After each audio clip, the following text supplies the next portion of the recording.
بسم اللہ الرحمن الرحیم۔ السلام علیکم ورحمۃ اللہ وبرکاتہ۔ الحمدللہ، آج ہمارا اردو زبان کی چوتھی کتاب کا 31واں سبق شروع ہو رہا ہے۔ ریلوے انجن کا موجد جارج۔ اب سے 1 صدی قبل نیو کاسل کے قریب کسی موضع میں ایک مزدور رہتا تھا۔ آمد قلیل، عیال کثیر، بمشکل گزران ہوتی۔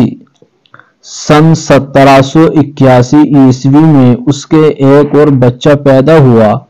اسرت کی وجہ سے کم سنی ہی میں مزدوری پر لگا دیا۔ شام کے وقت کوئلوں کے احاطے کا پھاٹک بھیڑ دیتا اور پون پیسہ روز پاتا۔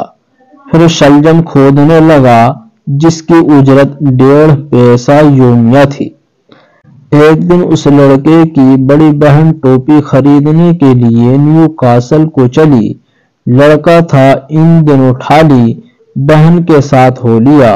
بہت جستجو کے بعد لڑکی کو ایک ٹوپی پسند آئی۔ قیمت پوچھی تو اکٹھے 2 آنے۔ بھلا اس بیچاری کے پاس اتنے دام کہاں؟ دکاندار سے کمی قیمت کی درخواست کی مگر بے سود۔ ناچار آگے بڑھی پر کہیں خاطر خواہ ٹوپی نہ پائی۔ پھر واپس آئی اور حسرت بھری نگاہوں سے اسی ٹوپی کو تکنے لگی۔ دفعتاً جارج بولا، بہن ذرا یہیں ٹھہری رہنا، یہ کہہ کر چل دیا۔ راہ دیکھتے دیکھتے پورے 4 گھنٹے ہو گئے۔ لڑکی بیچاری بہت گھبرائی کہ ضرور میرے بھائی پر کوئی آفت آئی۔ اسی تشویش میں تھی کہ دیکھا جارج ہانپتا ہوا دوڑا چلا آ رہا ہے۔ دور ہی سے چلایا، لو بہن، پیسے لایا۔ جارج نے امیروں کے گھوڑے تھام کر یہ پیسے کمائے تھے اور اسی کام میں اتنی دیر لگی تھی، مگر آفریں اس کی ہمت پر کہ بغیر کام پورا کیے نہ پھرا۔ اب دونوں خوش خوش دکان پر گئے، دام حوالے کیے اور ٹوپی لے کر بڑے فخر کے ساتھ اپنے گاؤں کو واپس آئے۔ جب جارج 14 برس کا ہوا تو اپنا آبائی پیشہ اختیار کیا، یعنی کام کے اندر کوئلہ کھودنے لگا، جس کی مزدوری 8 آنے فی یوم تھی۔ شراب خوری اور کھیل تماشوں سے اسے سخت نفرت تھی۔ ابھی تک وہ محض ناخواندہ تھا، مگر علم و فن کا ایسا شائق کہ اپنے مسکن سے 4 میل کے فاصلے پر ایک بڑے میاں کے پاس حساب سیکھنے کبھی کبھی جاتا۔ 20 سال کی عمر تک خاصا محاسب بن گیا۔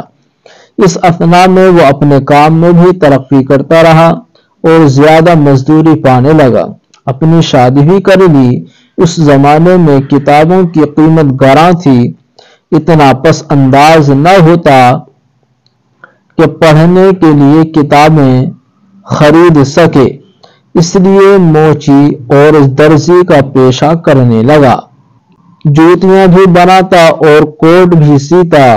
ان 2 پیشوں کی آمدنی سے گھر کا کام چلاتا اور جو بچتا اس کی کتابیں خرید لیتا۔ کچھ عرصے کے بعد وہ انجن چلانے والے کا نائب ہو گیا۔ اس کے کل پرزوں پر خوب غور کیا اور کامل واقفیت حاصل کرنے کے بعد نمونے کے طور پر ایک انجن اپنے ہاتھ سے بنایا۔ اس میں ایک ایسی ایجاد کی کہ پہلے انجنوں سے اس کا انجن زیادہ کام دینے لگا۔ اب اس کی تنخواہ 12 روپیہ فی ہفتہ ہو گئی۔ ایک بار اتفاقاً اس کے گھر میں آگ لگی۔ ہمسایوں نے آگ تو بجھا دی، مگر اس ہنگامے میں اس کی گھڑی، جو سارے اثاثہ میں ایک عزیز چیز تھی، خراب ہو گئی۔ اس کی درستی میں روپیہ بہت صرف ہوتا تھا۔ ناچار اپنے ہاتھ سے اس کو ٹھیک ٹھاک کر کے چلتا کیا۔ پھر تو سب محلے والے اپنی گھڑیاں اس سے صاف کرانے لگے۔ موچی اور درزی کے علاوہ جارج گھڑی ساز بھی مشہور ہو گیا۔ اب جارج کو پھر ترقی ملی اور وہ انجن کا افسر مقرر ہوا۔ جہاں یہ کام کیا کرتا تھا اس کے قریب ہی ایک اور کام تھی۔ اس میں اتنا پانی بھرا کہ کام بند ہو گیا۔